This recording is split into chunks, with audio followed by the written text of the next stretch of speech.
à tous. Merci à Dieu pour cette belle soirée. Béni soit Dieu pour ce programme, ce partage. Merci Seigneur.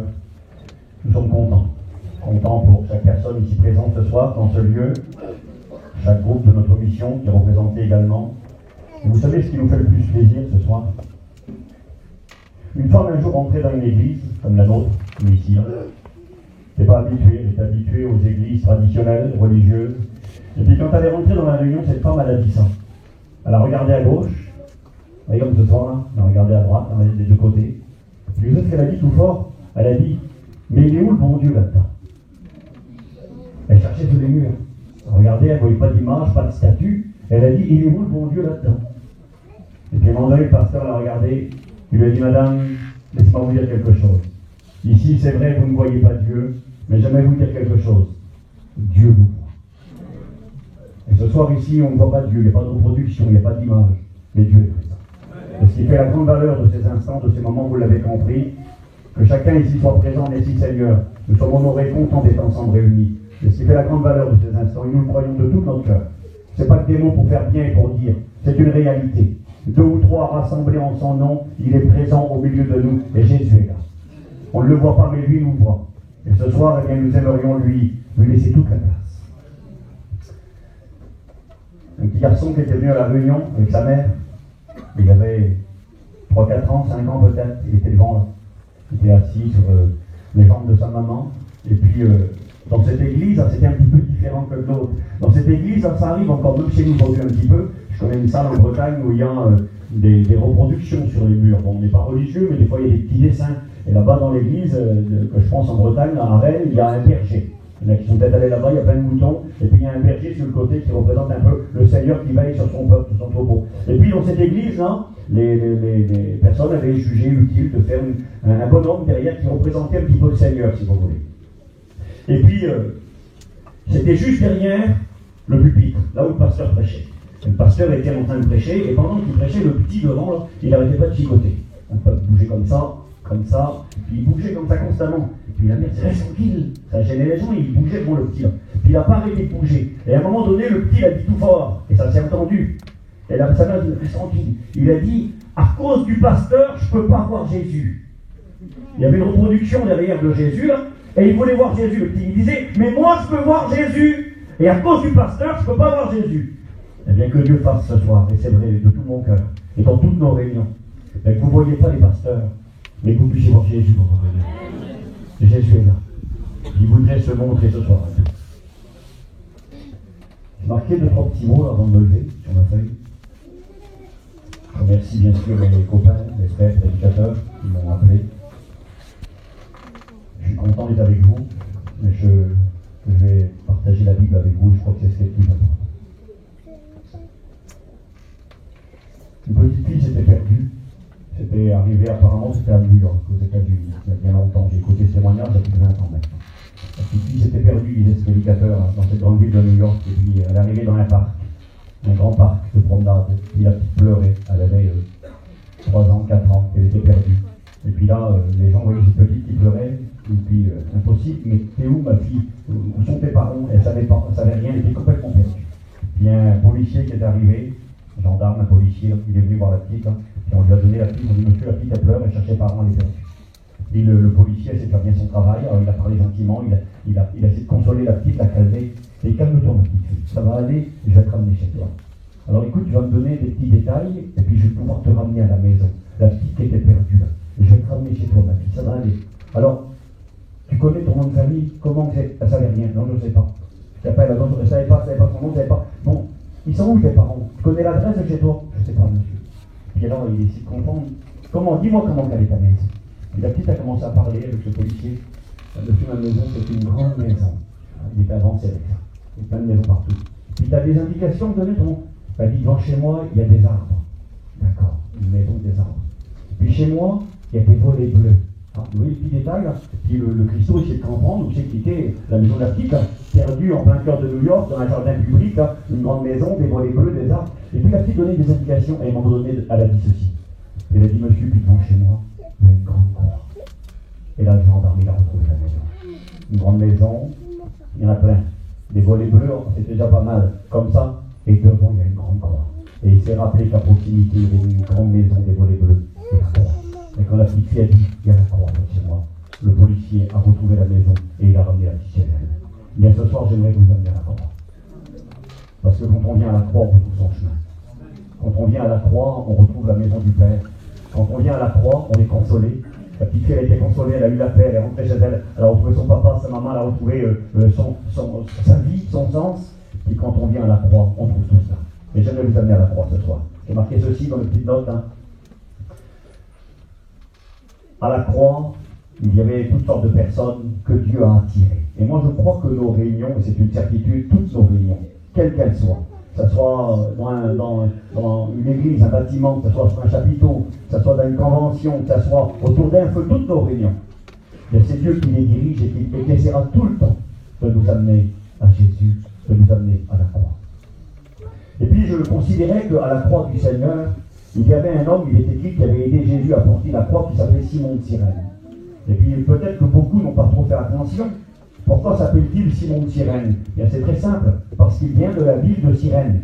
Moi, généralement, les gens m'appellent Steve de la Bretagne. C'est pas mon nom de famille, la Bretagne. On m'appelle Steve de la Bretagne parce que j'aime la Bretagne. Donc on peut le situer, il y en a plein des Steve. Donc ils viennent là-bas, le garçon là. Simon de Cyrène, il est de la Cyrénaïque, de Cyrène. C'est où ça? C'est à des milliers de kilomètres de Jérusalem.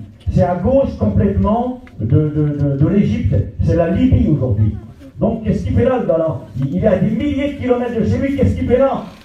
Simon de Cyrène, de par son prénom, Simon, Shimon, Siméon, ça veut dire Dieu a entendu, c'est le nom d'un juif. C'est un juif qui est venu à Jérusalem pour adorer, pour célébrer la fête de Pâques, parce qu'il était obligatoire pour tous les juifs qui avaient les capacités financières et la santé de monter 3 fois par an en Israël pour célébrer les fêtes de l'Éternel, selon Lévitique, verset 23, chapitre 23. Et donc, il venait pour obéir à Dieu, pour adorer l'Éternel. Il n'avait pas prévu ce jour-là de se retrouver le matin à 9h au pied d'une croix. Porter une croix, aller jusqu'à Golgotha, vers 8h, 8h30, il a commencé à porter la croix, et puis il est arrivé à Golgotha, là il a descendu la croix, Jésus a été crucifié, et cet homme qui faisait des milliers de kilomètres, il ne s'attendait pas à être là. Mais ce jour-là, c'est Dieu qui l'avait attiré au pied de la croix. Et Simon de Cyrène sera témoin contre son gré de la crucifixion de Jésus. Il touchera de ses mains le sang qui purifie de tout péché. Et quand il va rentrer chez lui, il va rentrer bouleversé. Il est écrit qu'on l'avait forcé à porter la croix, il ne voulait pas la porter. Il était là, il ne comprenait pas. Il ne comprenait pas que dans les coulisses, il y a un Dieu qui attire les hommes et les femmes honnêtes, sincères, qui les attire au pied de la croix. Et cet homme s'est retrouvé au pied de la croix. Il ne voulait pas être là.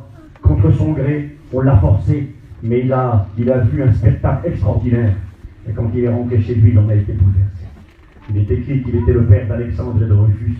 Et lorsque Paul, dans l'Épître aux Romains, écrira sa lettre, il saluera cet homme Rufus. Et il dira que sa mère, la femme de Simon de Cyrène, était pour Paul comme sa propre mère. On voit qu'il y a toute une famille qui a été impactée par l'évangile, que Dieu a attiré un homme à des milliers de kilomètres de chez lui pour qu'il écoute la parole de Dieu. Je pense à ceci, j'ai marqué là, un brigand vivant les derniers instants de sa vie, un meurtrier. Au dernier moment de sa vie, il va mourir, il a tué, il a du sang sur ses mains, et le voilà à la croix. Et puis contre son gré, contre ce que lui a préparé et calculé, le voici crucifié à côté de Jésus. Il va être au premier rang. Et participant à la scène, il va se repentir, rencontrer le Christ et avoir l'assurance du pardon de ses péchés et du salut de son âme.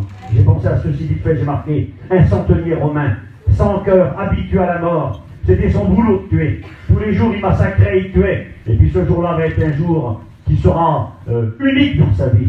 Et quand il finira sa tâche, sa besogne, d'assassiner, de mettre à mort le Christ, Jésus, au pied de la croix, il dira ces mots. Assurément, cet homme était le Fils de Dieu. Vous voyez, quand on regarde la liste là, j'ai marqué quelques mots là tout de suite sur ma feuille, et je vais arrêter. Et je crois que quand on parle de la croix, on ne se trompe jamais. Quand un prédicateur, Dieu lui met dans son cœur, c'est ce que l'apôtre Paul dira aux Corinthiens, quand je suis venu vers vous, ce n'est pas avec une supériorité de langage, avec les discours persuasifs de la sagesse que je suis venu. Mais je suis venu, et je n'ai rien voulu savoir d'autre que Christ et Christ crucifié. Et quand il a prêché le Christ crucifié, Paul dira que c'est une folie pour celui qui périt, mais que c'est la puissance de Dieu pour le salut de quiconque. Et j'aimerais ce soir vous parler d'un événement, et en particulier d'un détail qui s'est produit à la croix. Un détail qu'a vu Simon de Cyrène. Un détail que le brigand crucifié a vu. Un détail que le soldat romain présent, le centenier, celui qui avait orchestré la mise à mort, a vu. et que tous ceux qui ont été présents à la croix, j'avais même marqué sur ma petite note là tout de suite, j'ai marqué, il y a une maman avec l'âme transpercée. La mère de Jésus, Marie, est au pied de la croix. Et ainsi s'accomplit pour elle la prophétie que Siméon avait prononcée. Et toi, Marie, une épée te transpercera l'âme. Et quand elle est là au pied de la croix, elle voit son fils qui a 33 ans, qui est en train de mourir. Il ne ressemble plus à un humain. On l'a torturé à haut niveau. Et il est là en sang déchiqueté. Il va mourir et au pied de la croix, il y a cette femme, Marie, qui sera bouleversée. Jésus lui parlera encore à ce moment-là. Et elle verra également le détail dont je vais vous parler ce soir. Et je crois que le Seigneur voudrait en esprit nous amener à Golgotha. Nous amener sur la petite colline en dehors de la ville de Jérusalem, où s'est passé le plus grand des événements qui a bouleversé et marqué l'histoire de tous les hommes. L'année dernière, quand je suis venu vous voir ici, dans mon cœur, c'est sincère, je voulais vous prêcher ce que je vais vous prêcher ce soir. Donc Dieu connaît toutes choses, ça s'est pas fait, et puis après j'ai regretté. Et ce soir, eh bien, je vais faire ce que j'aurais voulu faire l'année dernière. Croyons que Dieu tient tout dans ses mains, et puis c'était ce soir que je vais vous parler de cela. Donc on va lire ensemble dans l'évangile de Jean, chapitre 19, à partir du verset 17. Pour ceux qui veulent lire avec moi la parole de Dieu, Jean chapitre 19, verset 17. On va aller ensemble à la croix. On va aller à Golgotha et on va arrêter nos regards sur un détail de la croix, un détail qui n'est pas sans importance, nous allons le voir ce soir. Béni soit Dieu. Jean 19, verset 17. Merci Seigneur. Il est écrit ceci. Jésus portant sa croix arriva au lieu du crâne, qui se nomme en hébreu Golgotha. C'est là que Jésus fut crucifié, et deux autres avec lui, un de chaque côté et Jésus au milieu. Pilate fit une inscription qu'il plaça sur la croix et qui était ainsi conçue: Jésus de Nazareth, roi des Juifs. Beaucoup de Juifs lurent cette inscription parce que le lieu où Jésus fut crucifié était près de la ville. Cette inscription était en hébreu, en grec et en latin. Les principaux sacrificateurs des Juifs dirent à Pilate: n'écris pas roi des Juifs, mais écris qu'il a dit: je suis roi des Juifs. Pilate répondit: ce que j'ai écrit, je l'ai écrit. Amen. Merci Seigneur. J'aimerais vous parler ce soir de l'écriteau qui a été placé sur la croix du Christ. Quand je suis venu ici l'année dernière, j'ai vu cet écriteau, vous voyez là, c'est marqué le roi des Juifs. Bon, c'est une représentation. En réalité, il était écrit sur cet écriteau: Jésus de Nazareth, roi des Juifs. Et j'aimerais vous parler de cet écriteau ce soir. C'est ce que je voulais faire, je vous ai dit l'année dernière. Et je crois que si l'apôtre Jean a jugé bon de donner tous ces détails et de préciser qu'est-ce qui était écrit, comment c'était inscrit, c'est parce qu'il y a quelque chose sur lequel nous devons nous arrêter et qui ce soir parlera à nos cœurs. Mais j'aimerais qu'on puisse prier encore une fois, Seigneur, s'il vous plaît. J'aimerais tellement que Saint-Esprit prenne tout en main cette réunion, que nous puissions être transportés, réaliser la valeur de ces mots, la valeur de ce message, et que ce soir ça produise un bénéfice dans nos cœurs. Gloire au Seigneur. L'ancien va se lever et prier le Seigneur pour chacun. Béni soit Dieu. Merci Seigneur. Oui Seigneur.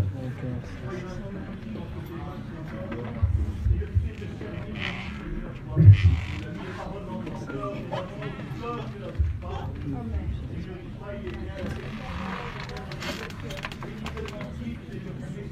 Oui, bravo Dave, bénis mon âme.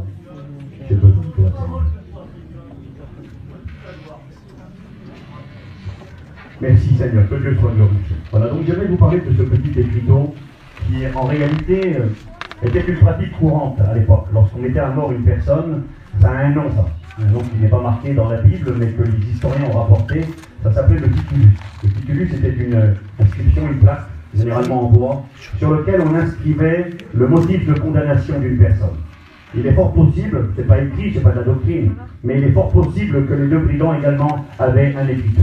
On ne le mettait pas tout le temps au-dessus de la tête, mais il fallait que les gens sachent pourquoi. Et quand le condamné à mort allait au lieu du supplice, quand on allait l'exécuter par crucifixion pour ceux qui n'étaient pas romains, les Romains étaient décapités, on leur coupait la tête, d'autres étaient tués de diverses manières, mais quand quelqu'un était exécuté après avoir été jugé, eh bien on devait afficher le motif de sa condamnation. Et en allant au lieu du supplice, généralement, eh bien, il y avait un homme qui portait au bout d'une perche de bois le motif de la condamnation, et parfois même on accrochait autour du cou du condamné le motif de la condamnation. Par exemple, on peut supposer que les brigands qui furent crucifiés ce jour-là avec Jésus avaient également un écriteau, une inscription sur lequel il était écrit « meurtrier »,« assassin ». Important, hein? Ils étaient là pour meurtre et sédition. Ils avaient voulu se révolter contre l'autorité romaine et ils avaient, avec des armes, mis à mort des soldats romains. Et on peut supposer, c'était une pratique, je vous dis, courante et répandue, le titulus était connu, un écriteau où il était écrit le motif de la condamnation. Il pouvait y avoir écrit vol, meurtre, révolté, enfin toutes sortes de choses. Mais c'est la seule fois dans l'histoire romaine que cette inscription a été notée pour un homme. C'était même illogique. Et c'est d'ailleurs la raison pour laquelle Pilate admet, parce que c'était quand même assez rare, de condamner quelqu'un parce qu'il se prétendait être un roi. Le roi des Juifs. J'ai noté ceci. Le motif de la condamnation de Jésus fut écrit, pratique courante, sur un écriteau, le titulus, en latin, écriteau que l'on suspendait jusqu'au lieu du supplice autour du cou ou sur un bâton devant le condamné. La particularité ce jour-là fut que le message, bien en vue à Golgotha, bien en vue. Golgotha est une petite colline, hors de la ville de Jérusalem. C'était un endroit stratégique. Les Romains, lorsqu'ils exécutaient une personne, ne le faisaient pas dans un endroit caché. Ils le faisaient dans un endroit en vue, à la sortie de la ville. Il y avait donc ce lieu d'exécution qui était en dehors de la ville, près de la porte de Damas. Ceux qui ont le privilège d'aller à Jérusalem peuvent visiter aujourd'hui le jardin du tombeau, où le corps du Seigneur a été déposé. Et juste à côté, il y a la petite colline de Golgotha qui ressemble à un crâne humain. Et puis, pourquoi choisisait-il de tels endroits? Eh bien, ça permettait à tout le monde de voir et de voir de loin. Tous ceux qui rentraient, qui sortaient dans la ville, étaient obligés de voir cette scène. Et pourquoi les Romains faisaient-ils ceci? Ce n'était pas pour évangéliser ni faire de la publicité pour Jésus, c'était uniquement pour tenir les gens dans la peur et la crainte. Quand les gens rentraient dans la ville, à la rentrée de la ville, il y avait des croix qui étaient élevées sur lesquelles des multitudes avaient été exécutées. Certains étaient coupables, d'autres étaient innocents. Les Romains massacraient les gens à tour de bras, et quand tu passais devant, ça voulait dire « reste tranquille, regarde ce qui t'attend si tu ne te soumets pas ». Et donc c'était un moyen de dissuasion, un moyen de faire peur, bien en vue pour tous les hommes. Et puis là, Dieu qui dirige toutes choses a permis que son Fils soit crucifié à cet endroit précisément, afin que tout le monde soit informé. J'ai noté ceci. Que Dieu soit glorifié. La particularité ce jour-là fut que le message bien en vue à Golgotha était écrit en 3 langues. Écoutez bien, comprise par tous ceux qui étaient présents ce jour-là et qui auraient pu être compris par quasiment tout le monde entier de l'époque. Malgré l'opposition des dirigeants juifs, ce message demeura tel que Pilate l'avait donné, j'ai marqué, parce que c'est Dieu qui a voulu qu'il en soit ainsi. Ce message est un message pour tous les hommes et résume en 4 paroles la vie, les dires et le but de la venue de Jésus ici-bas sur la terre. J'ai ici une reproduction, bien sûr, vous l'avez bien compris, c'est pas l'original, mais ça correspond un petit peu mieux au morceau de bois qui avait été utilisé. Vous voyez? Là, comme ça. On voit un peu mieux là, c'est marqué le roi des Juifs en français. C'était pas écrit en français sur la croix. Vous voyez, pour ceux qui veulent voir, vous pourrez regarder après. C'était marqué en 3 langues, l'écriture. C'était marqué en latin. Le latin, c'était la langue des conquérants, des soldats romains. Pilate était un latin. Si vous voulez exécuter Jésus, c'était des Romains, des latins. Et il y avait cette langue, la langue latine. Et puis donc, j'ai noté en latin, Jesus Nazarenus Rex Iudiorum. C'est ça que c'était écrit. Tous les soldats ont pu lire. Tous les soldats qui étaient là, même le centenier qui proclamera à haute voix, quand il va voir la terre trembler, le soleil se cacher, les ténèbres en plein jour, quand il va voir tous ces événements, il sera obligé de confesser et de dire, assurément cet homme était le Fils de Dieu. Mais c'était marqué sur la croix, il a pu le lire lui. La langue des conquérants, la langue des... Je vous dis un message pour tous les hommes. Ce jour-là, tout le monde devait savoir qui était crucifié et pourquoi l'était-il. C'est marqué le latin, la langue des Romains et celle des conquérants, des guerriers, des hommes violents, des hommes politiques et des hommes de pouvoir, des hommes de guerre. Les hommes de guerre doivent savoir que celui qui a été élevé entre ciel et terre, entre 2 brigands ce jour-là, il est le roi des Juifs. Le message est pour eux. Ce soir, certains pourraient dire, Steve, moi je ne suis pas un Romain. Je ne crois pas qu'il y ait des gens d'Italie, qu'il y a des gens de Rome.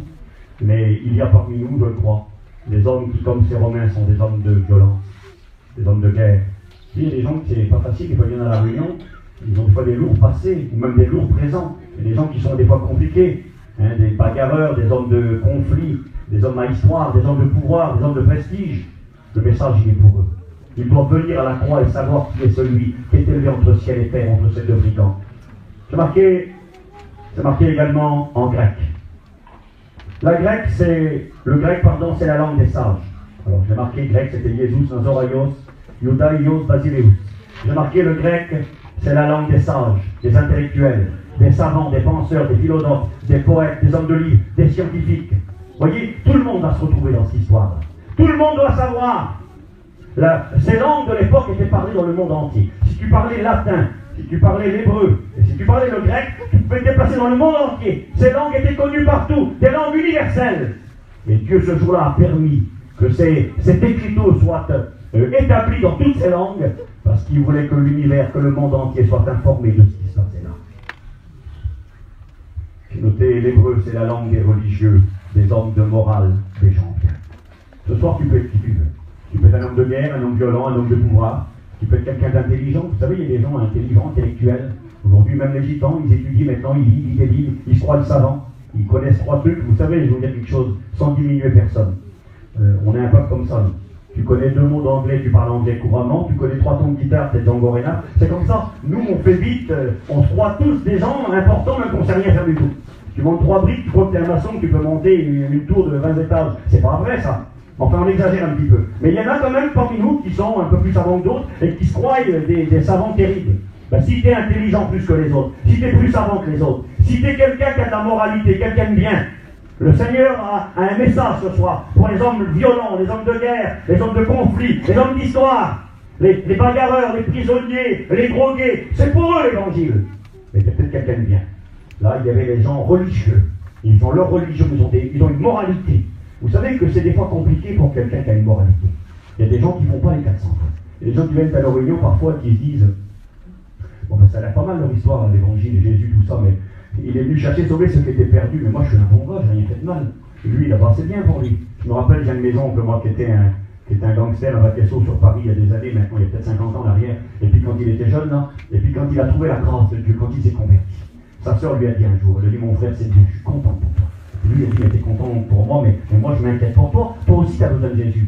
Sa sœur lui a dit, mais mon frère, tu n'as rien compris. Moi, je n'ai pas besoin de Jésus. Moi, je suis quelqu'un de bien. Je fais rien. Moi, je ne vole pas. Je ne fais pas de misère aux gens. Je ne me drogue pas. Je ne bois pas. Je n'ai pas besoin de Dieu, moi. Et laissez-moi vous dire que qui vous le soyez ce soir. Tu es venu ici à la réunion. Tu peux être peut-être une petite mère de famille, toute gentille. Tu élèves tes petits-enfants. Tu fais de mal à personne. Tu as besoin de savoir qui est élevé entre ciel et terre. Tu as besoin de Jésus. C'est peut-être le pire, ici, le plus méchant. Celui qui a du renom. Je ne connais pas tout le monde, moi. Hein. Tu as peut-être du renom parce que tu es quelqu'un.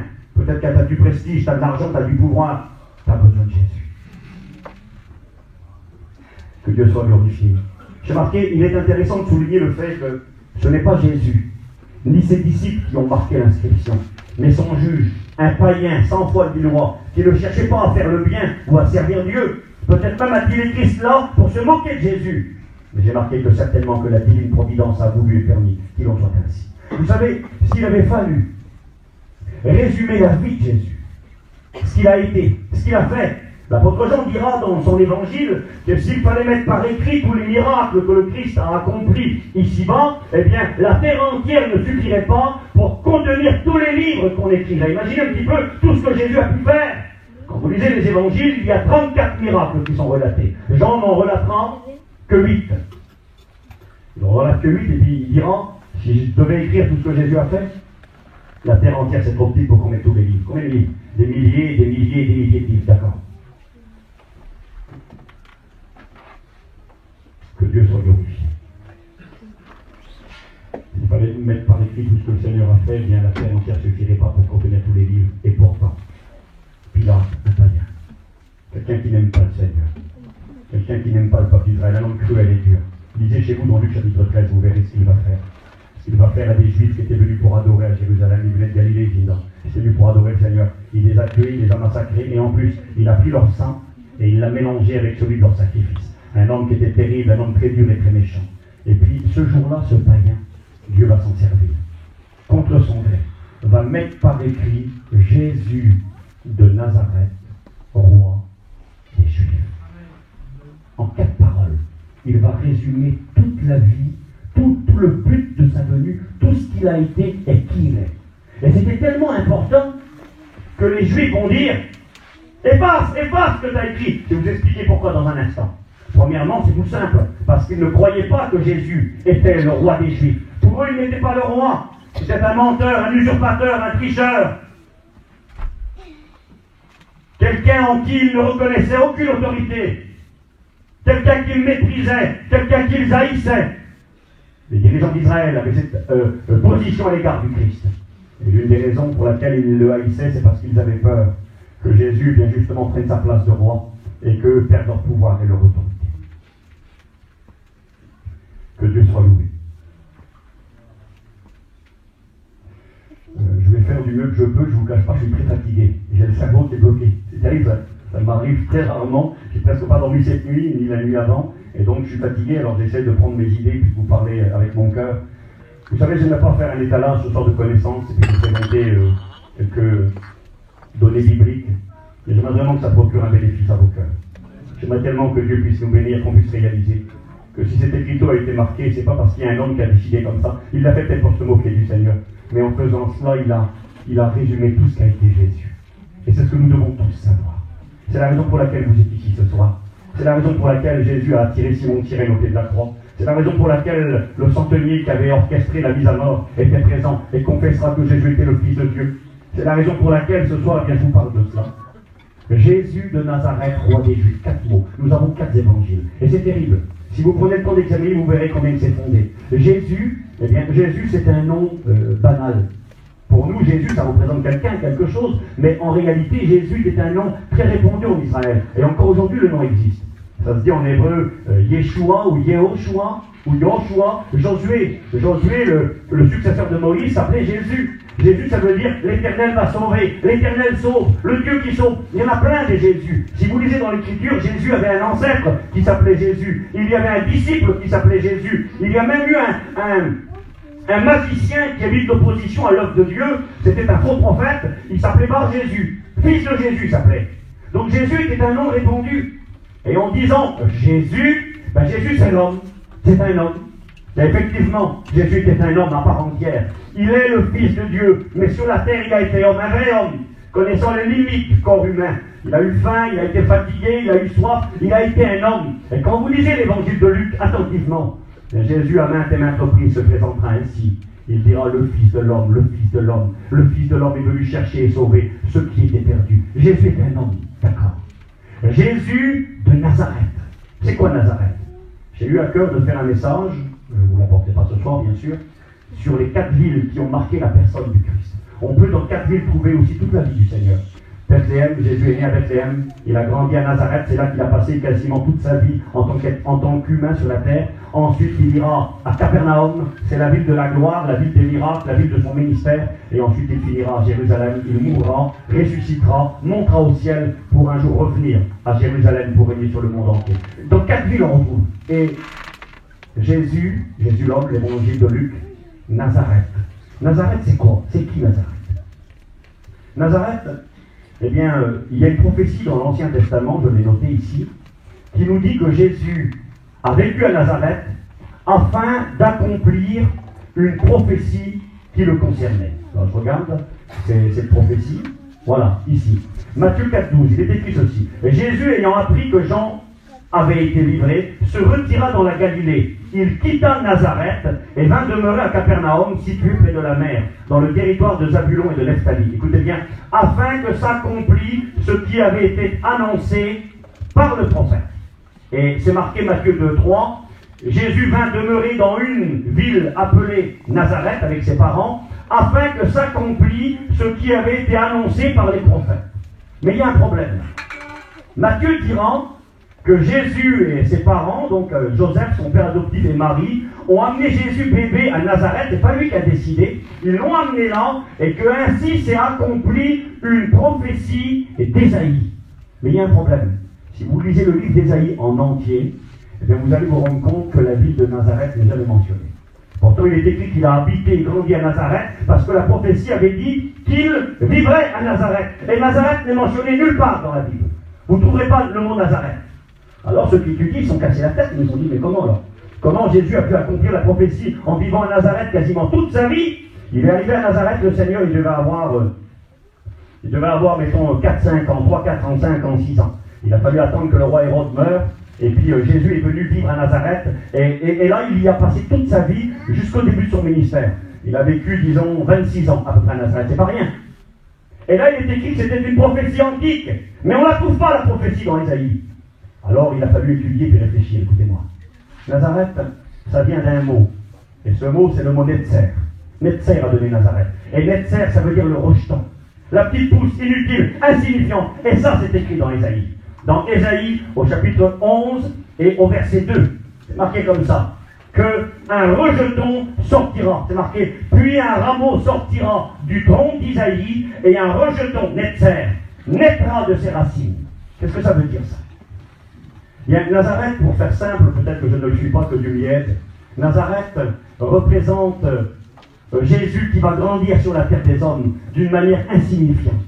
Jésus, on n'a pas fait cas de lui. Il était un homme ordinaire. Nazareth, c'était une petite ville. Contrairement à Jérusalem, contrairement à Capernaum, où il y avait des milliers de personnes. Capernaum est un point stratégique. Il y avait une garnison romaine, il y avait un droit de payage, il y avait d'ailleurs Lévi, qui viendra Matthieu, qui percevait les impôts. C'est une grande ville. Et Jésus va accomplir l'essentiel de son ministère à Capernaum. Mais Nazareth, c'est rien.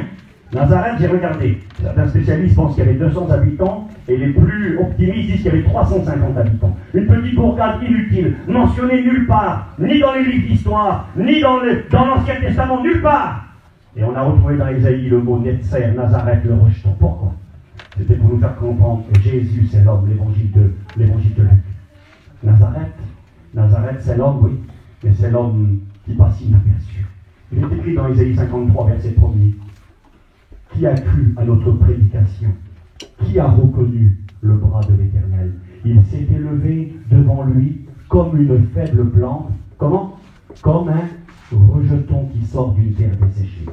Et ça, Nazareth, c'est l'appellation concernant Jésus dans son humilité. Jésus dans sa vie cachée. Jésus dans sa vie de serviteur, d'homme qui est venu pour donner sa vie et souffrir.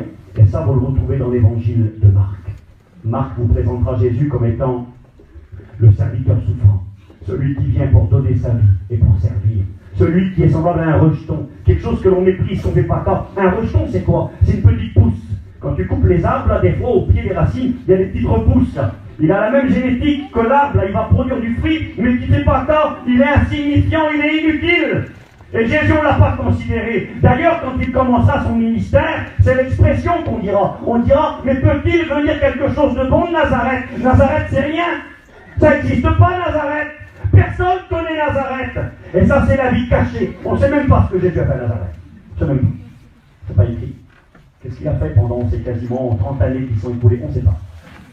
Il est juste écrit dans l'évangile de Luc, c'est résumé. Il est écrit qu'il était soumis à ses parents et qu'il croissait en stature et en grâce devant Dieu, devant les hommes. On ne sait pas ce que Jésus a fait là-bas. Je suis sûr qu'il a fait des choses extraordinaires. Imaginez un petit peu dans cette petite ville de Nazareth, hein, Jésus était le charpentier du village. Comment Jésus devait travailler, quel artisan c'était. Quelle gentillesse. Jésus avait une famille. La Bible dira qu'il avait 4 frères. Jacques, Joseph, Simon et Jude. Et qu'il avait des sœurs. Au moins 2 sœurs. Et Jésus avait des frères, il avait des sœurs, il avait des belles sœurs. Paul dira, ne puis-je pas faire comme Céphas ou comme Jacques, le frère du Seigneur, et avoir une sœur pour épouse? Donc Jésus, oui, il avait des belles sœurs, des beaux-frères, des neveux, des nièces. Et il avait une famille. Et imaginez dans ce village, je ne vais pas m'y attarder, c'est pas utile. Mais ça ne veut pas être rien. Avoir Jésus comme oncle. Maintenant, mon oncle, c'est Jésus. Pas rien, c'est beauté. Mon cousin, Jésus avait des cousins. Il est écrit qu'au pied de la croix se trouvait Marie, la mère de Jésus, et la sœur de Marie. La femme de, c'est marqué, la femme d'Alphée, la mère de Jacques et de Jean. Donc Jésus avait des cousins germains. Enfin bref, extraordinaire. On ne sait pas, j'aurais aimé savoir, dans le ciel on saura. Mais toujours est-il, c'est l'endroit où Jésus passe inaperçu. Jésus, c'est l'homme. Nazareth, c'est l'homme insignifiant. C'est le rejeton de Dieu. Celui qui a été méprisé, inconsidéré. Nous n'avons fait de lui aucun cas. Nous l'avons méprisé, repoussé. On ne pouvait pas considérer la façon de faire de Dieu. Et je vais vous dire quelque chose ce soir. Il y en a certains pour qui l'évangile c'est trop simple. Certains vont dire, mais comment ici, là, dans la petite salle, là, je vais rencontrer Jésus, donner ma vie à Dieu. C'est pas inutile, c'est trop simple. Il me faudrait quand même du prestige, de la gloire. Vous savez, Dieu ne fait pas les choses comme nous on prévoit. Moi, je voudrais que ce soit comme ça, dans tel endroit, tel pasteur, tel truc, telle chose. Ben, vous savez, Dieu ne fait pas comme vous voulez. Ce soir, tu es ici dans ce lieu parce que c'est Dieu qui l'a voulu. C'était pas comme toi tu veux, mais c'est comme lui a voulu. Et Dieu a voulu faire à sa manière à lui. Celui qui était le rejeton, le méprisé, celui de qui on ne faisait aucun cas. Celui qui venait de Nazareth, le Netzer, il était celui-là. Jésus de Nazareth, on va un peu plus loin. Jésus de Nazareth, le roi. Le roi. Et si vous lisez l'évangile de Matthieu attentivement, vous allez vous rendre compte que Matthieu va tout faire pour prouver que Jésus est ce roi d'Israël, ce roi promis, ce libérateur, ce Messie qui devait venir pour sauver tous les hommes. Et puis à la fin, ça finit, Jésus, c'est l'homme, Nazareth, le rejeton, évangile de Marc, le roi, c'est l'évangile de Matthieu, et après il dit le roi des Juifs. Et ça, c'est très important. C'est le plus important de l'histoire. Ça aurait pu être Jésus de Nazareth, roi des Français, en fait, des mal. Jésus de Nazareth, roi d'Angleterre. Jésus de Nazareth, roi des États-Unis. Ça aurait été important. Un grand homme allait être exécuté, ou alors un fou, un menteur, mais peu importe. Mais le fait qu'il ait précisé qu'il est le roi des Juifs, eh bien ça c'est le plus important. Parce que si vous prenez le soin, et on va le faire un petit peu ce soir, d'examiner, celui qui est le roi des Juifs selon la prophétie de la parole de Dieu, sera le sauveur de tous les hommes, sera le Fils de Dieu, écoutez-moi bien, sera Dieu lui-même parmi les hommes. Dieu lui-même. Le roi des Juifs, c'est Dieu. Steve, je sais que tu as vu ça, toi. Tu vas peut-être un petit peu loin quand même. Le roi des Juifs, c'est Dieu. Alors écoutez, je vais vous montrer ça tout de suite. Je fais mes petites recherches. Voilà. Le roi des Juifs, c'est Dieu.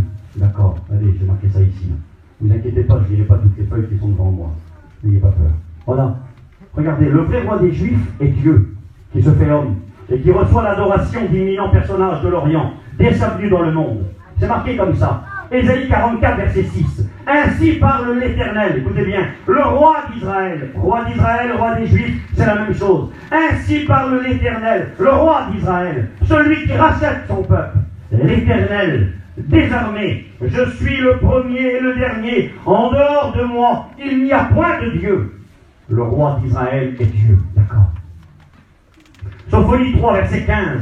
L'Éternel a écarté de toi les jugements. Il a détourné ton ennemi. Le roi d'Israël, l'Éternel, est au milieu de toi. Tu n'as plus de malheur à craindre.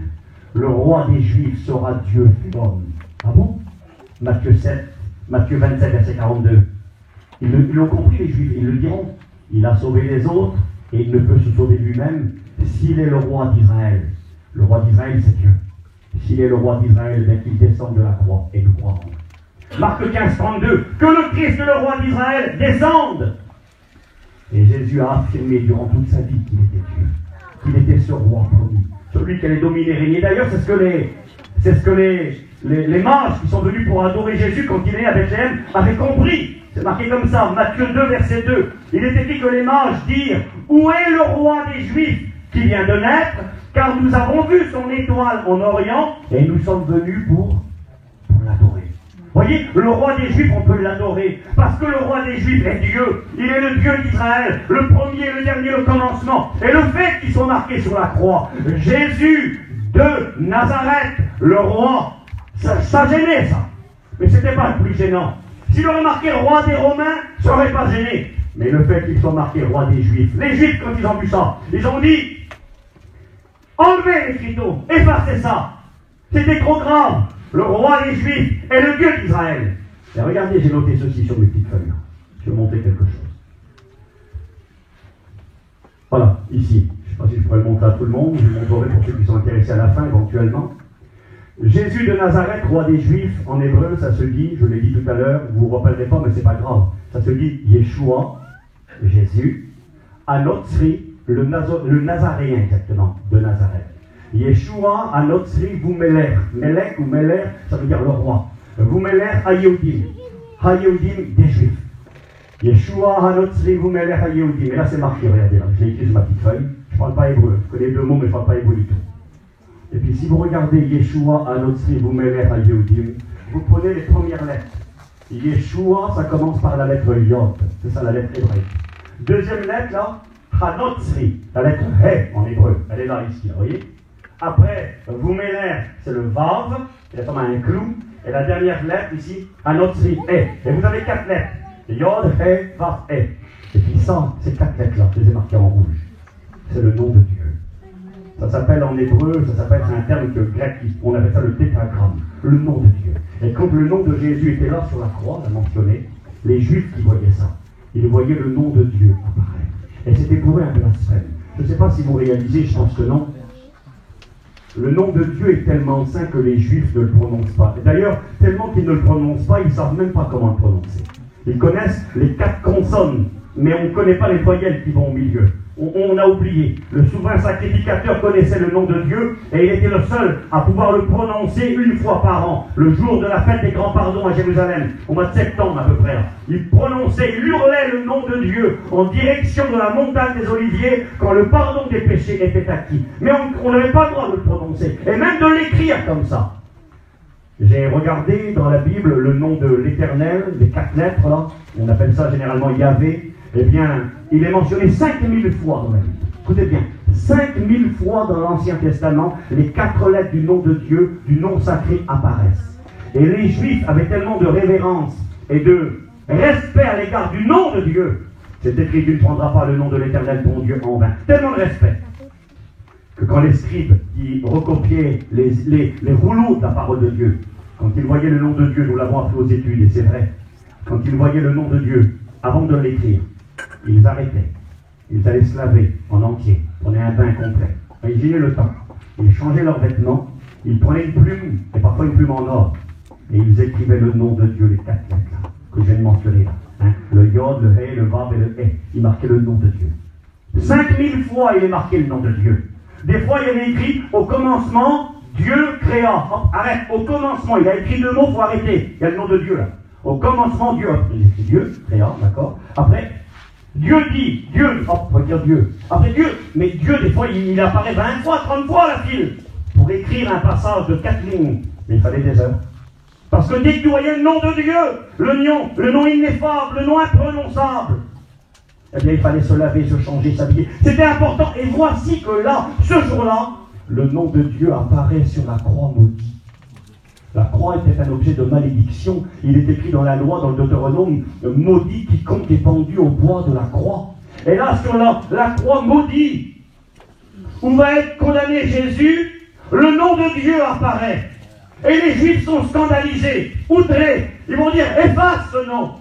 Et puis Pilate va dire, ce que j'ai écrit, je l'ai écrit, vous n'avez pas me faire changer d'avis. Ils étaient pourtant mécontents, mais contre la volonté du peuple juif, contre des dirigeants d'Israël, contre, bien que ce ne soient pas des chrétiens. Ça aurait été des chrétiens, on aurait dit, c'est un coup monté, là. C'est un coup monté, ben oui, ils ont présenté l'évangile, là. Celui qui est crucifié, qui est élevé entre ciel et terre. Les Romains doivent le savoir, les Grecs doivent le savoir, les Juifs doivent le savoir, les religieux, les hommes de guerre. Celui qui est crucifié ici, là. Il est l'homme de douleur habitué à la souffrance, celui qui est venu comme un rejeton de Nazareth, d'un trou perdu. Il est le roi, mais pas n'importe quel roi. Il est le Messie promis, mais bien plus que cela. Il est le Dieu qui s'est fait homme. Jésus est Dieu. C'est marqué dans la parole de Dieu, oui. Il n'est pas Dieu le Père, on ne mélange pas tout. Nous ne sommes pas des Jésus seuls. Nous croyons qu'il y a Dieu le Père, Dieu le Fils et Dieu le Saint-Esprit. C'est la divinité, mais dans cette divinité, je ne vais pas rentrer là-dedans ce soir, il y a cette réalité. Jésus s'est présenté comme tel. Alors moi j'ai marqué ceci. Je prends quelques instants. J'ai noté ceci. Jésus est-il le roi des Juifs? Parce qu'à la limite, c'est pas lui qui a marqué ça là-haut. C'est le soldat romain qui a fait écrire, mais marqué ça dans toutes les langues. Il faut que tout le monde sache qui est le bonhomme qui est là-haut, là, et pourquoi il est condamné. Il est condamné parce qu'il a prétendu être le roi des Juifs, d'accord. J'ai marqué, Jésus est-il le roi des Juifs? Et si oui, s'il est ce roi des Juifs, d'accord, qu'est-ce que ça implique? Qu'est-ce que ça nous apporte à nous de le savoir, ça? Pourquoi Dieu veut-il que l'on sache que celui qui a été élevé entre ciel et terre, qui a été livré à la mort, est ce roi des Juifs? Pourquoi Dieu veut-il qu'on le sache? Alors j'ai marqué ceci. Jésus l'est-il et qu'est-ce que ça nous apporte? Alors, vite fait, Jésus est-il le roi des Juifs? Il y a des conditions à remplir. Tout à l'heure, je regardais, je relisais. Et puis, ce n'est pas une découverte, je le savais, mais Jésus a accompli dans sa première venue 365 prophéties. On doit se rappeler 365 jours. 365 prophéties. Alors quand on dit ça, pour vous, c'est normal. Oui, c'est normal. Je ne sais pas si vous réalisez. Il y a des gens qui parlent. Ésaïe, il vit à peu près 700 ans avant Jésus. Et il va donner des détails. Il va expliquer comment Jésus va naître, d'une manière surnaturelle d'une jeune fille. Ou il va donner des détails où Jésus va grandir, où il va vivre. Il habitera à Nazareth, Ésaïe 11. Mais dans quel endroit d'Israël va-t-il évoluer? Dans quel endroit d'Israël va-t-il vivre? Ésaïe chapitre 9. 700 ans avant, écoutez, quand le roi d'Israël, le roi des Juifs, viendra, il va naître de telle manière, une naissance unique, il n'y en a eu qu'une naissance comme ça. Il est écrit que le Saint-Esprit est venu sur Marie. La puissance de Dieu l'a couvert de son ombre, et que le saint enfant qui va naître d'elle sera le Fils de Dieu, Jésus. La prophétie disait Ésaïe 7, verset 14. Dieu dit, je vous donnerai un signe. La jeune fille deviendra enceinte et enfantera un fils. Et ce fils sera Emmanuel, Dieu parmi les hommes. Donc, le roi des Juifs allait naître de manière surnaturelle. Donc là, c'était quelque chose déjà d'extraordinaire. Mais des détails nous sont donnés. Je vous lis 365 prophéties. Tout à l'heure, j'étais en train de regarder quelque chose sur mon téléphone avant de commencer la réunion. Alors, je sais que pour nous, c'est compliqué, et puis j'ai pas envie d'aller trop loin dans ces explications-là, mais je vais vous donner un exemple très simple. Pour que Jésus accomplisse ses prophéties, il y a plusieurs d'entre elles qui n'a même pas joué un rôle. Par exemple, Jésus a été en Égypte, il était enfant. Devant Hérode qui voulait tuer Jésus, les parents de Jésus vont prendre Jésus et partir en Égypte. Mais Jésus n'a rien demandé, c'est un petit bébé là, il a peut-être 2 ans, 2 ans et demi, et il part là-bas. Il est écrit, Matthieu dira, que Jésus est parti vivre en Égypte. C'est le seul moment de sa vie où il a quitté le pays d'Israël. Jésus n'a jamais quitté le pays d'Israël, ce petit pays. Il l'a quitté une seule fois quand il était bébé. Et encore, c'est pas lui qui a choisi, c'est les parents qui ont choisi. Mais la prophétie avait dit, j'ai appelé mon fils hors d'Égypte. Il fallait que Jésus aille en Égypte. Plusieurs prophéties. Jésus a été vendu pour 30 pièces d'argent. C'est pas lui qui a décidé. Zacharie, le prophète, avait vu. Regardez le prix magnifique auquel ils m'ont estimé. 30 pièces d'argent, le prix d'un esclave, jetez-le pour le champ du potier. Et puis Zacharie parle de ça, environ 400 ou 500 ans avant Jésus. Jésus sera vendu 30 pièces d'argent, c'est pas lui qui a choisi. L'argent sera jeté par Judas dans le temple, et l'argent servira pour acheter le champ du potier qui se trouve donc à Jérusalem. C'est pas Jésus qui a choisi.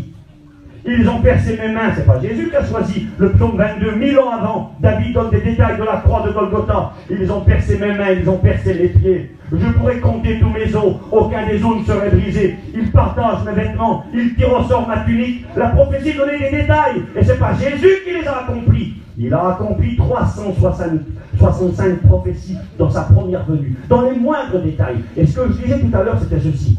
C'est le rapport d'un scientifique, d'un professeur de mathématiques, un cerveau à 10 étages, monsieur. Et il a fait un calcul de probabilité. C'est-à-dire combien de chances y avait-il pour que Jésus puisse accomplir ses prophéties. Et puis, il a choisi, je crois, 10 prophéties. Jésus en a accompli 365. 10, écoutez-moi bien ce qu'il dit le monsieur. Il explique que pour que Jésus accomplisse ces 10 prophéties, qu'il naisse à Bethléem. Le Messie devait naître à Bethléem. Le roi des Juifs va naître à Bethléem. C'est marqué comme ça dans la prophétie. Et toi, Michée, chapitre 5, et toi, Bethléem, Ephrata, petite entre les milliers de Judas, de toi sortira pour moi celui qui dirigera mon peuple et qui sera le roi d'Israël. Donc c'était annoncé, d'accord. Il fallait que Jésus naisse à Bethléem. J'aimerais quand même vous rappeler ceci. Pour que Jésus naisse à Bethléem, il a fallu quelque chose de terrible. Il a fallu qu'un jour, l'empereur se réveille, ou dans la nuit, qu'il a du mal à dormir et qu'il réfléchit, qu'il dit, eh bien j'ai décidé, je vais faire un recensement de tout mon royaume. L'Empire romain était très vaste. Il faisait le tour complet de la Méditerranée. Il partait du Portugal, de l'Espagne, de l'Italie, bien sûr, la France, et puis il allait jusqu'en Israël, il allait en Égypte, et il allait là-bas jusqu'au Maroc, l'Algérie, la Libye, tout le tour. Et un jour, il se réveille, le roi, et il dit, je vais faire un recensement de tout mon royaume. Je veux savoir combien il y a de sujets dans mon royaume. Il va falloir que chacun retourne dans sa ville natale. Et au moment où il fait cette loi, écoutez-moi bien, ça paraît inutile ça. Joseph et Marie, ils habitent à Nazareth là-bas. Ils sont au nord d'Israël. Et puis Marie attend l'heureux événement, le Messie va venir, et Jésus va naître à Nazareth. Marie ne va pas aller à Bethléem, mais parce que le roi a adopté la loi. Il était obligatoire à quiconque d'aller dans le pays natal. Voici que Joseph est originaire de Bethléem, il descend de David. Alors il prend sa petite jeune femme, ils sont tout jeunes. Et puis tous les deux, ils vont entreprendre un voyage d'environ 150 km. Un voyage long, périlleux. Marie allait avoir son bébé, on n'allait pas prendre la route, c'était pas possible. Et il est écrit qu'ils prennent cette route de 150 km. Ils quittent Nazareth, ils vont traverser la Samarie, ils vont arriver donc à la hauteur de Jérusalem, et puis ils vont arriver au petit village de Bethléem. Et quand ils arrivent à Bethléem, le soir même, Jésus vient au monde. Si Jésus n'est en chemin sur la route, il n'est pas le Messie. Si Jésus n'est à Nazareth, il n'est pas le Messie. La prophétie avait été précise. D'ailleurs, c'est ce que feront les mages. Quand ils arrivent à Jérusalem pour adorer le roi des Juifs, ils vont dire, où est le roi des Juifs qui vient de naître? Et puis il est écrit que Hérode va consulter la Bible. Je ne sais pas. Regardez dans la Bible, où est-ce qu'il doit naître le roi des Juifs? Et puis les savants de l'écriture savaient. Alors ils vont dire, le roi des Juifs, Michel l'a précisé. Il doit naître à Bethléem, Ephrata, petite entre les milliers de Juda. Une toute petite bourgade à côté de Jérusalem. Je ne sais pas si c'est intéressant de le dire. Des Bethléem, il y en avait deux en Israël. Il y en avait une qui était au nord, juste à côté de Nazareth. Ça aurait été beau si la Bible leur aurait dit, et toi, Bethléem, la maison du pain, de toi sortira pour moi celui qui va diriger mon peuple, et dont l'origine remonte à l'éternité. D'accord? J'avais juste écrit ça. Jésus pouvait naître à 3-4 km, à 10 km de chez lui. Mais c'était précisé. Bethléem, Ephrata. Ephrata veut dire le lieu de la fécondité. La maison du pain est le lieu qui apporte la vie. Là-bas, à côté de Jérusalem. Bethléem était connu pour quelque chose. C'était une ville qui était sans importance, mais qui était connue, parce que d'abord le roi David y était né, mais qui était connue parce que c'était l'endroit où on élevait, écoutez bien, où on élevait les moutons, les brebis, les agneaux, qu'on égorgeait à Jérusalem pour le pardon des péchés. On élevait les brebis à Bethléem, tout proche de Jérusalem, et on les amenait à Jérusalem. Et c'est là qu'ils étaient exécutés pour que le pardon des péchés soit effectif. Et il fallait que Jésus, le Messie, le roi d'Israël, naisse à cet endroit-là. La prophétie avait donné des détails, et j'en viens au fait. Le monsieur, il fait un calcul, il dit que pour que Jésus accomplisse 10 prophéties, je me répète, il en a accompli 365.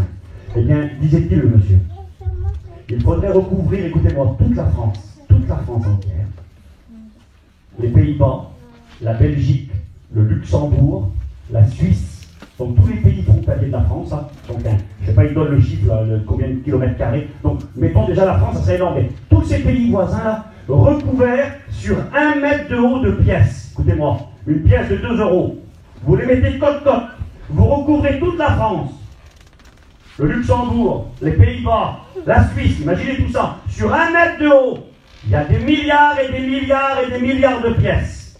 Vous en prenez une parmi toutes ces pièces, vous faites une croix dessus, une petite croix noire, une petite croix. Vous l'achetez au milieu de tous ces milliards de pièces, vous les mélangez, et vous dites à quelqu'un, ferme tes yeux, et là par hasard, tu vas fouiller, et du premier coup, tu trouves la pièce où il y a la croix dessus. Ça va être fort quand même. Des milliards et des milliards, le Bradou c'est un spécialiste, un scientifique. Il dit sur des milliards et des milliards, il faudrait que du premier coup, tu tombes là, et tu ressens, et puis il y a dans la pièce. C'est de la folie avec la pure, c'est impossible. Et Jésus va accomplir. Est-il le roi des Juifs? Je vais faire vite. J'ai marqué ceci, selon la loi, selon les prophéties, le roi des Juifs serait un descendant de la tribu de Juda. Je ne vous lirai pas tous les versets. Genèse 49, versets 9 à 12. De la tribu de Juda. Une tribu avait été choisie au sein du peuple d'Israël pour être le peuple duquel viendrait le roi des Juifs, le Fils de Dieu, le Sauveur du monde. De la tribu de Juda. Jésus est-il de la tribu de Juda?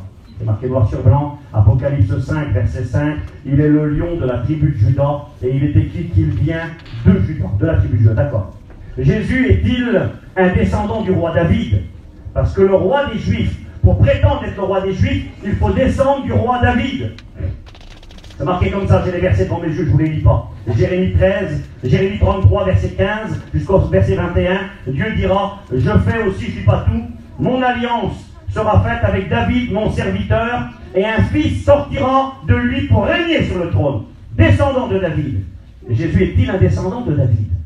C'est marqué, ça commence comme ça. Premier verset du Nouveau Testament. Matthieu, qui veut prouver que Jésus est le roi des Juifs, va commencer comme ça son évangile. Matthieu, chapitre 1er, verset 1er. Généalogie de Jésus-Christ, fils de David. Il va au bout. D'entrée, il présente Jésus comme étant le fils de David. J'ai noté ceci. L'expression fils de David est utilisée 16 fois dans les évangiles. Et celui qui l'utilisera le plus, c'est Matthieu. Matthieu va utiliser 9 fois l'expression fils de David. Et d'ailleurs, quand beaucoup de personnes s'adressaient à Jésus, je crois que vous y avez fait un petit peu attention à ça. Vous savez comment ils appelaient Jésus? Ils ne l'appelaient pas Jésus. Il aurait pu l'appeler Jésus. Ils auraient pu dire Jésus de Nazareth, non? Quand il lui parlait souvent, il l'appelait fils de David. Qui n'a pas écouté prêcher sur le fameux Bartimée? Hein, qui n'a pas écouté? Qu'est-ce qu'il dit, Bartimée?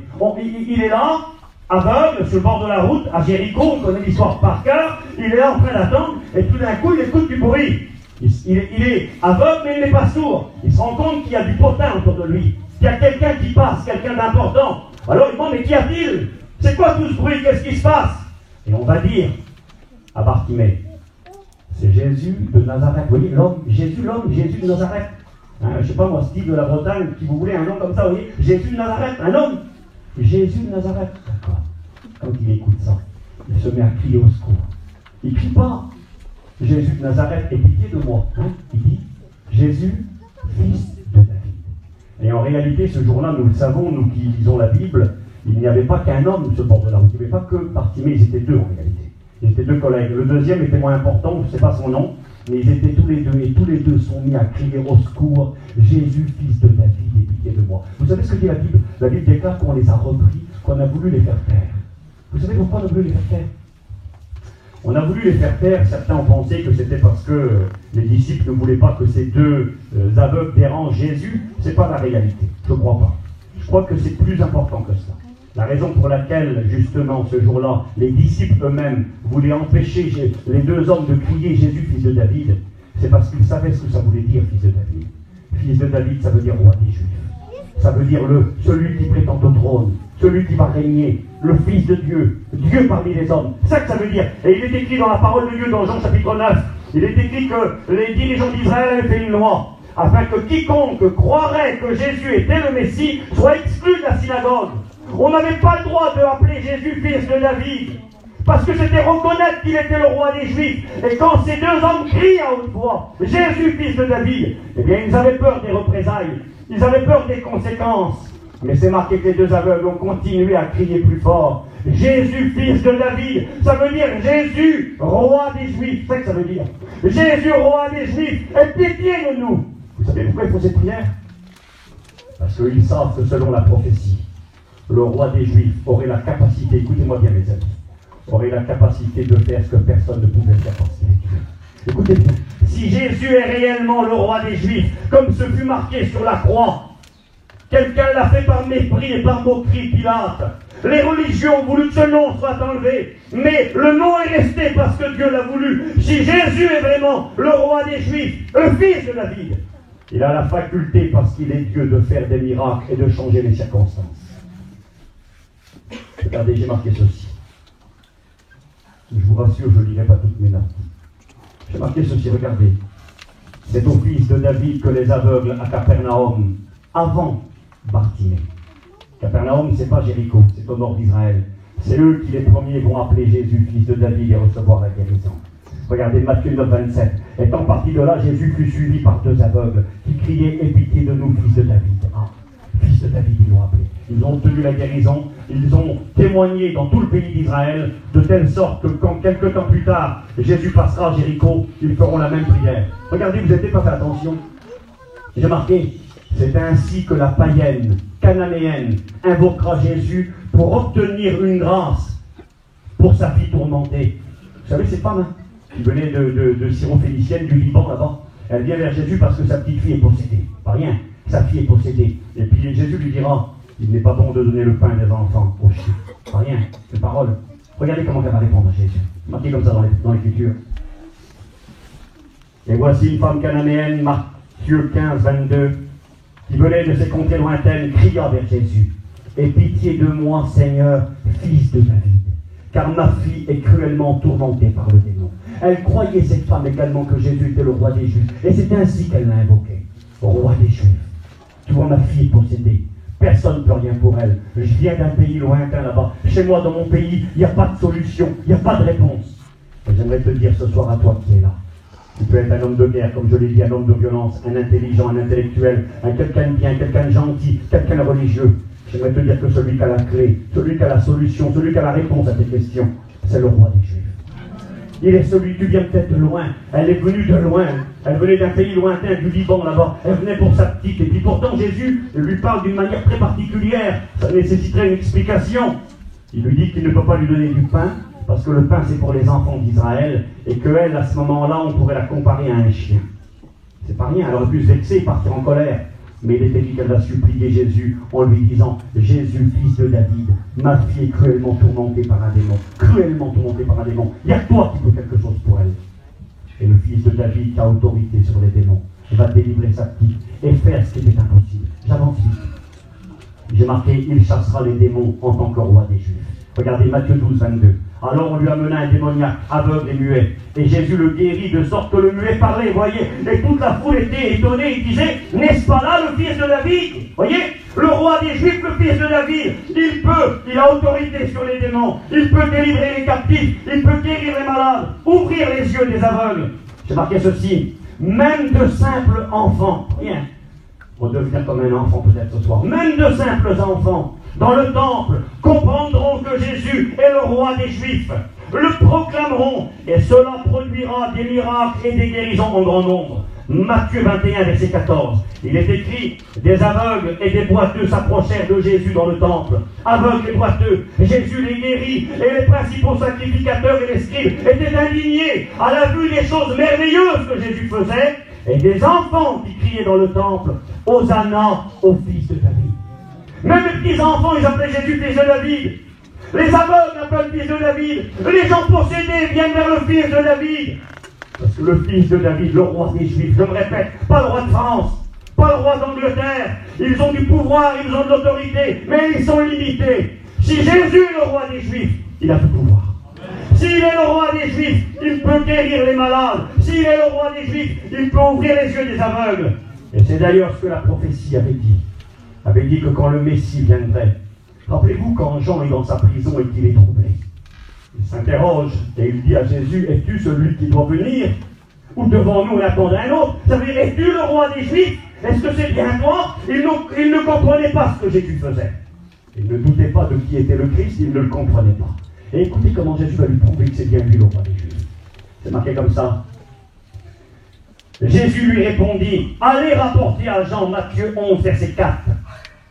Et ce que vous entendez, ce que vous voyez, et dites à Jean: les aveugles voient, les boiteux marchent, les lépreux sont purifiés, les sourds entendent, les morts ressuscitent, et la bonne nouvelle est annoncée aux pauvres. Heureux celui pour qui je ne serai pas une occasion de chute. Pourquoi? Parce que Ésaïe avait dit au chapitre 35, verset 4, il avait dit: dites à ceux qui ont le cœur troublé, prenez courage, n'ayez pas peur, voici votre Dieu, votre Dieu. Il viendra lui-même, il vous sauvera. Et quand il viendra, votre Dieu, alors s'ouvriront les yeux des aveugles, s'ouvriront les oreilles des sourds. Alors le boiteux sautera comme un cerf, la langue du muet éclatera de joie, car des eaux jailliront dans le désert. La prophétie avait annoncé que quand le Messie viendrait, il ferait cela. Vous voyez l'importance, hein? Jésus de Nazareth, roi des Juifs. Il est l'homme qui vient pour donner sa vie comme un simple homme qui a pris ma place. Il est celui qui était comme un rejeton, celui que j'ai méprisé, celui pour qui j'avais aucune considération. Vous savez qu'il y a des gens qui fréquentent nos réunions et pour qui Jésus c'est rien. Ils n'ont aucun intérêt, aucun respect. Ou alors pour eux c'est pas important Jésus. Il déclare dans l'Épître aux Hébreux chapitre 10: de quel pire châtiment sera jugé digne celui qui aura foulé au pied le Fils de Dieu. Foulé au pied le Fils de Dieu. Qui aura tenu pour profane le sang de la grâce. Il y en a, le sang de Jésus c'est rien. Son sacrifice, sa personne c'est rien, il le méprise. Et la Bible déclare que si on agit ainsi, on sera passible d'un jugement terrible entre les mains de Dieu. Ce jour-là, je vais finir. Ce jour-là, sur la croix de Golgotha, Pilate a quelque part résumé toute la personne. Alors oui, je vais finir. Jésus est-il ce roi des Juifs? Vous voyez, j'ai plein de notes, je ne dirai pas tout. J'ai marqué oui, il l'est. Il n'y a pas que 3 prophéties. Je pourrais vous en donner plein. Là où il a grandi. Et quand il viendrait dans cet endroit et qu'il vivrait son ministère, il ouvrirait les yeux des aveugles, il serait la lumière du monde, il changerait tout. C'était écrit qu'il viendrait dans le pays de Zabulon et de Nephtali.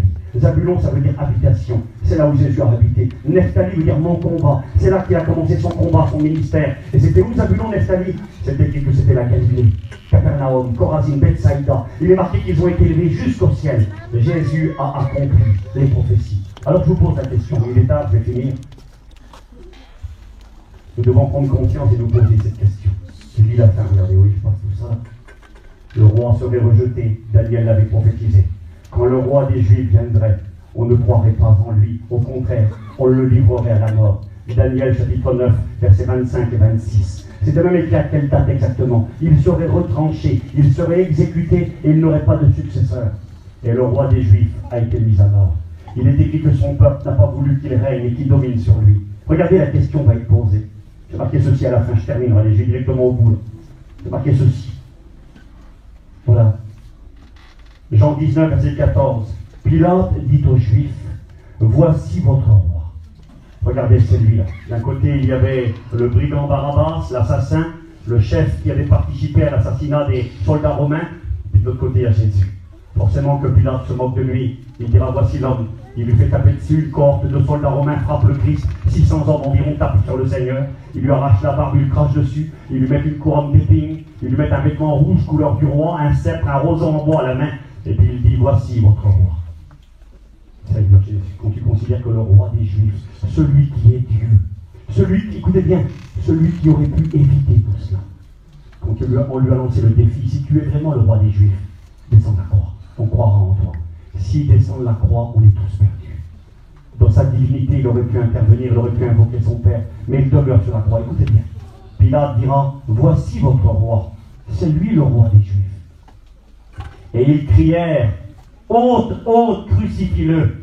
Pilate leur dit, vais-je crucifier votre roi?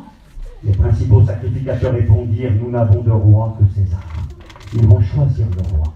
Et j'aimerais vous dire ce soir, pour finir ce message, j'aimerais vous dire que vous devez choisir. Devant la croix, vous êtes placé devant un choix. Devant l'écriteau, Jésus de Nazareth, roi des Juifs, confirme qu'il est le Messie promis, le Fils de Dieu, le Sauveur de tous les hommes, celui qui a la clé, la réponse, la solution, celui qui peut guérir les maladies, délivrer les captifs, celui qui peut guérir les corps brisés, celui qui peut sauver tous les hommes. Il est lui, là il est présenté, c'est présenté. Le plat, est-ce que tu vas l'accepter? Et c'est lui votre roi. Et ils vont dire non, on ne veut pas de lui comme roi, nous voulons César comme roi. Puis derrière César, nous savons qu'il y a l'ennemi de notre âme. J'ai marqué ceci, et tout le peuple répondit, nous n'avons de roi que César, et ils dirent que le sang de Jésus retombe sur nous et nos enfants. Et nous savons, frères et sœurs, amis, que depuis 2000 ans, le peuple d'Israël souffre, est persécuté, et répandu sur le monde entier, et haï, et souffre, parce qu'ils ont fait cette erreur il y a 2000 ans de refuser de croire que Jésus était le roi. Et je finis maintenant tout de suite à dire pareil. Le brigand sur la croix. Allez l'exemple. Vous vous rappelez comment le ciel lui a été ouvert? Comment le paradis lui a été proposé? Quelle a été sa parole? Je termine et en prie. Luc 23, verset 42. Il est écrit que lui qui insultait Jésus avec son collègue, lui qui a du sang sur ses mains, qui est un assassin, au début il méprise le Christ et lui lance un défi avec son collègue. Si tu es le Fils de Dieu, descends de la croix et sauve-nous. Tous les deux insultent le Seigneur. Mais c'est écrit, je termine tout de suite, écoutez bien. C'est écrit qu'à un moment donné, il réalise la scène. Regarde autour de lui. Il écoute Jésus parler. La première parole que prononcera Jésus sur la croix, il en prononcera 7. La première parole est celle-ci, Père, pardonne-leur. Ils ne savent pas ce qu'ils font. Il prie pour ses bourreaux, il prie pour les soldats romains, il prie pour les juifs, il prie pour tous ceux qui sont là, il prie même pour les brigands qui l'insultent. Cet homme est en train de réaliser que Jésus prie pour lui. Écoutez-moi. Et puis les événements qui vont avoir lieu dans l'univers. La terre tremble, les rochers se fendent, la nuit, il réalise tout ça. Et à un moment donné, ce brigand regardera le Christ avec beaucoup d'humilité, de repentance. Il dira à son collègue, ne crains-tu pas Dieu, toi qui subis la même condamnation? Écoutez, je termine. Il dira pour nous, pour moi, c'est justice. Nous recevons ce que méritent nos crimes. Mais lui, tu vois là, à côté Jésus, lui, il n'a rien fait de mal. Il réalise que celui qui est à côté, c'est le vrai homme. L'homme pur, l'homme propre, l'homme parfait, qu'il est le rejeton. Ésaïe 53, il le reconnaît. Le châtiment qui nous donne la paix tombe sur lui. Il le reconnaît. Il reconnaît, ses yeux s'ouvrent. Vous vous souvenez ce qu'il dira Jésus? Il va regarder Jésus plein de tristesse et lui dire, Jésus, souviens-toi de moi. Quand tu viendras dans ton règne. Vous savez qui c'est qui règne? C'est un roi qui règne. Et c'est en tant que roi des Juifs qu'il va reconnaître le Christ. Et que Jésus va lui dire, tu crois que je suis le roi des Juifs? Tu as raison. Mais écoute, j'ai une parole pour toi. Je te fais grâce. Je te pardonne. J'oublie tes meurtres. J'oublie tout ce que tu as fait. Et je te fais une promesse tout à l'heure. Je t'attends pas. Quand tes yeux vont se fermer tout à l'heure, quand tes yeux vont se fermer, tu vas être avec moi. Et puis quand je vais revenir, parce qu'un jour il va revenir, Le roi doit revenir. Le retour du roi. Ou on dirait presque un film américain, le retour du roi. C'est marqué noir sur blanc dans la Bible, la parabole des mines. Jésus a enseigné qu'un roi partit pour se faire investir de son autorité royale pour un pays lointain et que longtemps plus tard, il revint. Et il dit à ceux qui n'avaient pas voulu qu'il règne sur eux, tuez ceux qui n'ont pas voulu que je règne sur eux en ma présence. Le roi va revenir. Et c'est marqué dans Osée, je ferme tout, au chapitre 5 et au chapitre 6 exactement. Il est précisé que le roi serait rejeté, méprisé, qu'il serait exécuté, qu'il repartirait dans le ciel et qu'un jour le roi reviendrait. Et dans Osée, il est précisé que le roi partirait pendant 2000 ans. Et ça fait 2000 ans que le roi est parti. Mais bientôt, le roi des Juifs va revenir. Vous savez, quand le Seigneur va revenir, il n'aura pas de couronne d'épines sur la tête. Il lui déclare dans l'Apocalypse au chapitre 19 qu'il aura sur sa tête plusieurs couronnes. Et qu'il y aura un nom marqué sur sa cuisse et sur son front. Et ça sera marqué en grand, tout le monde le verra. Roi des rois, Seigneur des seigneurs. Il est le roi des Juifs. Ce soir, à nous de choisir. Baissons nos têtes, s'il vous plaît. Est-ce qu'on va tourner nos regards par la foi? Accepter le pardon que seul le roi des Juifs peut accorder. Accepter la guérison que lui seul est capable d'opérer. Accepter la délivrance que lui seul peut produire dans ta vie. S'il est le roi des Juifs, tout peut changer pour toi. Si c'est un menteur, un usurpateur, eh bien, il n'y a plus aucun espoir. Le brigand sur la croix a cru. Ce soir, est-ce que toi tu vas le croire? Jésus, je l'ai dit, a accompli les prophéties requises. Il est le seul à avoir accompli ces prophéties. Il est réellement le roi des Juifs. Il est l'homme de douleur, mais il est aussi le Messie, le Fils de Dieu. C'est Dieu fait homme. Dieu seul a le pouvoir de pardonner les péchés, de donner une vie nouvelle, de changer et transformer toute circonstance et toute vie. Et si ce soir tu serais prêt à croire qu'il est ce roi des Juifs, qui veut devenir ton roi, régner sur ta vie, eh bien tout pourrait changer pour toi. Et j'aimerais que l'on puisse invoquer, s'il vous plaît.